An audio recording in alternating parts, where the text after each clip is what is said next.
आप देखें ना, आज I was reading the very same thing कि अदालत पूछती है कि आपने इल्ज़ाम लगाया और आगे से कहते हैं आपके पास कोई सबूत है। ही से नथिंग, मेरे पास कुछ भी नहीं है। कहाँ क्यों लगाया?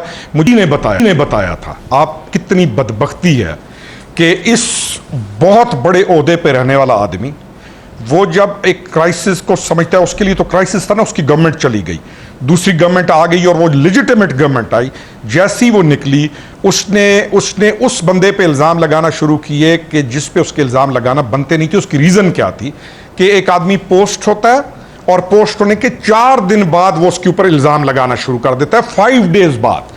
और मैंने जाके उस वक्त कहा था कि this is a wrong approach, wrong direction, you are doing a wrong thing, क्योंकि जिसके ऊपर आप इल्ज़ाम लगा रहे हैं ये मुल्क का असासा है और इस जैसे बंदे इस मुल्क के अंदर कम हैं। और मैं आज भी कहता हूं कि इस मुल्क में बंदे अच्छे काम करने वाले कम हैं और अल्लाह का शुक्र है कि वो अच्छे मौजूद हैं कि ये बच जाता है, नहीं तो वरना जिस खड्डे में लेके जा रहा था इमरान खान और जो उसका ग्रेटर प्लान था और जिन लोगों को वो साथ ला के उस खड्डे के अंदर इस कौम को लेके जाना चाहता था, फिर इस मुल्क के मुहाफिजों ने उस मुल्क को बचा लिया। रोकड़े साहब, आपकी जब आपकी चेयरमैन तहरीक इंसाफ से उस वक्त बात हुई थी, सॉरी टू कट यू, तो उस वक्त उन्होंने आपको क्या बताया था कि किसके कहने पर वो हसास इदारे के अफसर पर ये इल्जामात लगा रहे हैं?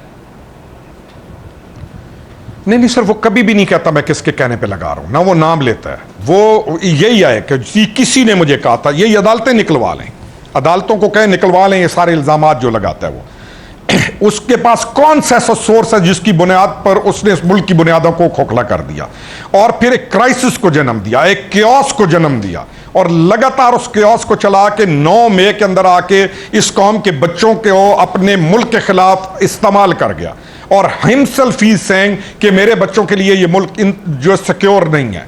ये पूछना चाहिए, इसके ऊपर एक ग्रैंड इंक्वायरी होनी चाहिए। और इसी अदलिया से मैं तो रिक्वेस्ट करूंगा कि जब वो इतना कह रहे कि मुझे नहीं पता था, तो आप पूछें कि ये तमाम जो आग लगाई, ये तमाम जो तुमने प्रोवोक किया, तुमने तमाम लोगों को induce would also be the right word for saying, और इन तमाम लोगों के जो अजहान को तुमने तुम्हारे ऊपर दे वर थिंकिंग कि तुम बड़े अच्छे हो, तुमने तमाम को जो डीरेल किया, बताओ किसने तुम्हें कहा था? बताओ किसके कहने पे किया? वो सोर्स दो जो तुम्हें इल्जाम लगाने पे कहते थे। ये तो पूछना चाहिए अदलिया को, इस चीज के ऊपर इंक्वायरी को मजीद आगे लेके जाना चाहिए। रोकड़े साहब, आप जानते हैं कि जिस वक्त आपको चेयरमैन तहरीक इंसाफ ने टास्क दिया था कि जाइए और आप उस अफसर को काउंटर करें या उससे बात करें, तो उस वक्त आप वहां पर पहुंचे थे। आपकी उस वक्त क्या डिस्कशन, क्या कॉन्वर्सेशन हुई थी और जाके क्या पैगाम पहुंचाया था आपने? सर देखे ना, बात शुरू हुई शहबाज गिल के फ्रॉड से। शहबाज गिल एक निजी टीवी के ऊपर गया और उसने वहां पे एक शैतानियत फैलाई बड़े प्लानिंग के साथ और खबासत को वो अरूज पे लेके गया। उसके ऊपर खबीस के ऊपर केस बना। वो जब केस के अंदर गया तो फिर एक ड्रामा नया चाया गया, जी नंगा करके मारा, तो कभी कहें फलानी जगह करंट लगाया, तो फलानी जगह। बात यहाँ से शुरू हुई थी।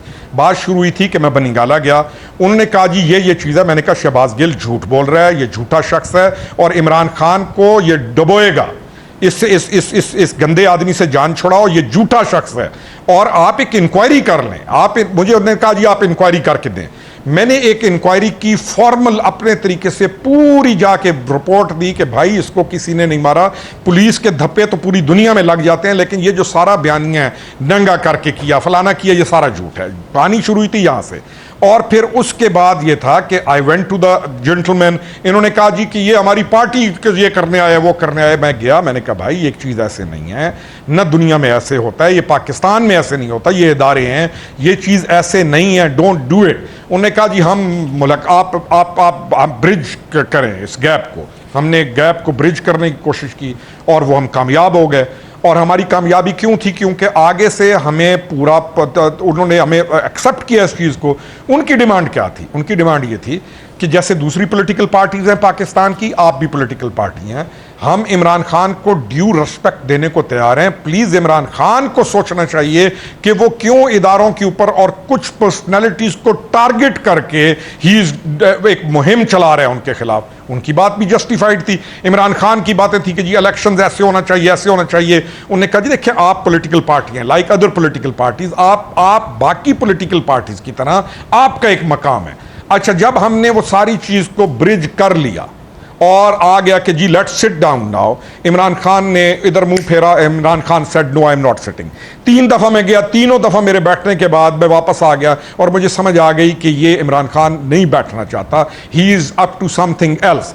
यकीन कीजिए आज आपके चैनल पे ये चीज़ बता रहा हूँ। मुझसे किसी ने पूछा यार ये क्यों नहीं बैठना चाहता, मैंने कहा ये लॉन्ग मार्च करेगा। उन्होंने कहा फिर, मैंने कहा ये लड़ाई करवाएगा।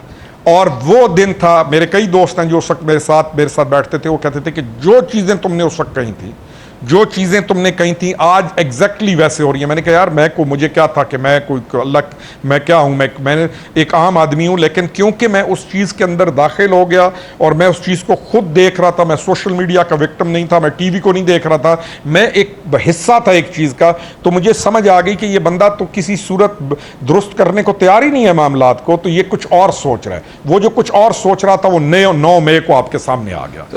रोकड़ी साहब, दिस वाज द पॉइंट जहां से चेयरमैन पीटीआई और पीटीआई का डिक्लाइन शुरू हुआ था। If I am not mistaken, जिस हसास इदारे के अफसर पर वो इल्जामात लगा रहे थे, उनकी अपॉइंटमेंट उस वक्त हुई थी जब लेफ्टिनेंट जनरल सरफराज शहीद का जो हेलीकॉप्टर है अब वो गिरकर तबाह, उसी रोज ये अपॉइंटमेंट हो रही थी।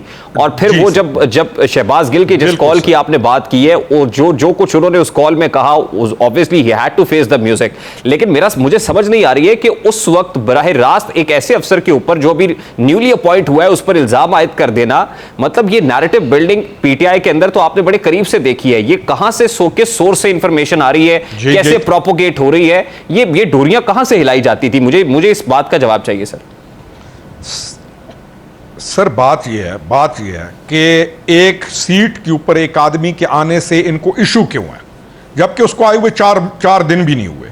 क्योंकि इनको इशू इसलिए था, इस पूरी टीम को, जो भी ये नेक्सस था, इस टीम को इशू ये था, इनको पता था कि अब right man at right place आ गया।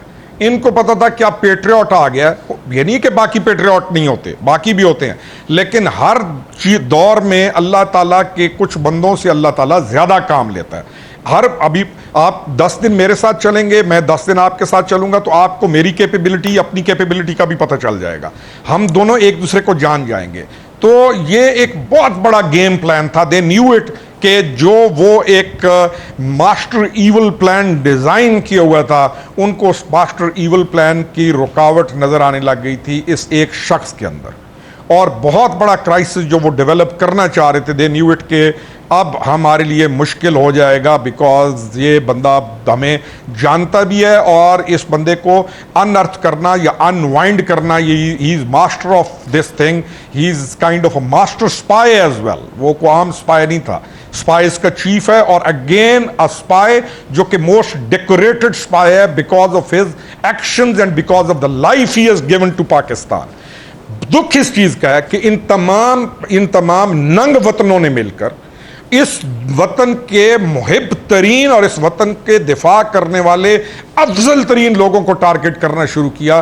दुख मुझे अब दुख नहीं है, उस वक्त ये अल्लाह ताला का शुक्र मैं अदा करता हूँ। मैं आज अपने आप को फख्र से, मैं कई दफ़ा आई थिंक मैं अपने बच्चों को भी कहता हूँ, अल्लाह का शुक्र है कि इस बड़ी एक जंग में अल्लाह ताला ने मेरे से काम लिया और हम बीच में आए और हम खड़े हुए कि उस एक टोले से इस मुल्क को बचाया भी सही, काम भी किया, और चीज़ें आज खुल गई हैं, सारी आपके सामने हैं। और इन लोगों ने किया क्या, मुल्क बचाने के अलावा था क्या? ये थी सारी चीज, बाकी चीज़ मेरी। आपने पीटीआई से राहें जुदाई करने का फैसला बहुत जल्दी कर लिया था।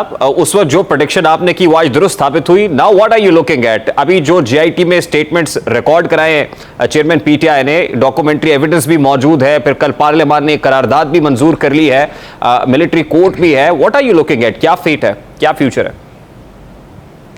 सर बात यह है कि आज की जो रिकॉर्डेड स्टेटमेंट के जवाब हैं वो हमें आप देख लें, हमने कितना कॉर्नर करके इसने अपनी पार्टी से वो इसने बंदे डेवलप किए। वो आदिल राजा जैसे इसके बंदे थे जिनके साथ ये डायरेक्ट इन कम्युनिकेशन था। क्या कुछ इन्होंने हमारे खिलाफ नहीं किया। आज वो सारा जो पर्चा है ये तकसीम किया जाए उनके अंदर जिन्होंने ज़ॉम्बीज़ बन के इसकी कॉल के ऊपर हर किसी की तहकीर की कि बताओ कौन सी चीज़ ऐसी है जो हम जो कह रहे थे उसके खिलाफ साबित हो रही है, कौन सी एक चीज़ बताएं। दूसरी चीज़ सर, 9 मई के वाक़े को, क्या ये आम वाक़या, क्या ये कोई छोटी सी चीज़ है? क्योंकि हम जुर्म पे जरी कौम है, हमें जुर्म जुर्म लगता नहीं है, हमें एक दूसरे के जो हैं वो मकाम का भी एहसास नहीं है, और हम हर जुर्म करने वाले बंदे बन गए। जबकि कौम अच्छी है, कौम ओवरऑल डोसाइल है, ओवरऑल अच्छी है, लेकिन आदी हो गई है जुर्म करने की। इसलिए 9 मई का वाकया भी बड़ा आम सा लोगों ने कुछ समझा, अब आके समझ लग रही है कि नहीं, आम वाकया नहीं था। Sir, the main culprit should be taken to the military courts, और वंस एंड फॉर ऑल इस स्कोर को सेटल किया जाए। They should be sorted out, और इसी तरह ग्रेड में ला के आप writ of the government establish करें, ताकि आपके मुल्क में कुछ कानून का खौफ पैदा हो।